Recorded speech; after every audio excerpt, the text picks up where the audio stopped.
और अब खबरें तफसील से। यूपी कांग्रेस ने प्रेस कॉन्फ्रेंस करते हुए लोकसभा इंतखाबात से अकेले लड़ने का ऐलान किया है। साथ ही कांग्रेस लीडर गुलाम नबी आजाद ने बीजेपी पर तनकीद करते हुए कहा कि बीजेपी हमेशा से झूठे वादे करती आई है, लेकिन कांग्रेस ने कभी ऐसा नहीं किया और न करेगी, और मुल्क धोखा देने वाले लोगों के साथ नहीं देगी बल्कि कांग्रेस के साथ है। उन्होंने ये भी कहा कि लोकसभा चुनाव में असल मुकाबला बीजेपी और कांग्रेस के दरमियान है।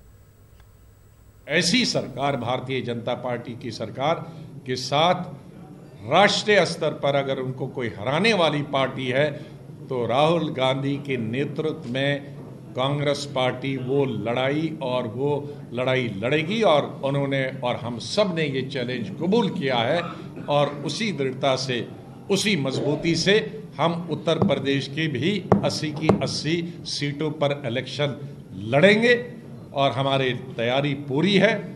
और जिस तरह से हमने एक आश्चर्यजनक रिजल्ट 2009 में पार्लियामेंट में दिए थे, सबसे ज़्यादा नंबर 1 पार्टी बढ़कर उस वक्त कांग्रेस पार्टी आई थी लोकसभा में उत्तर प्रदेश के अंदर। बीएसपी, समाजवादी और भारतीय जनता पार्टी, उन तीनों के जो सीटें थी लोकसभा में हमसे कम थी।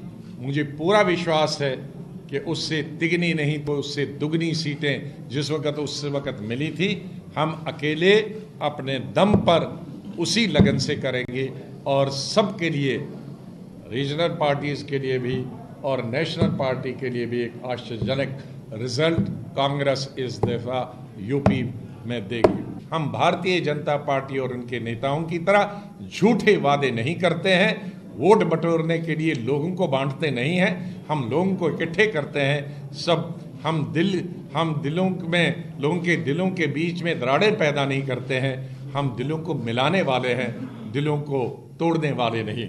राहुल गांधी जी के नेतृत्व में हम ये इलेक्शन लोकसभा में डट के लड़ेंगे और भारतीय जनता पार्टी को पराजय देंगे। हम उन दलों का समर्थन जरूर लेंगे जो हमारी मदद करेंगे इस लड़ाई में। हम उन तमाम दलों का सम्मान करते हैं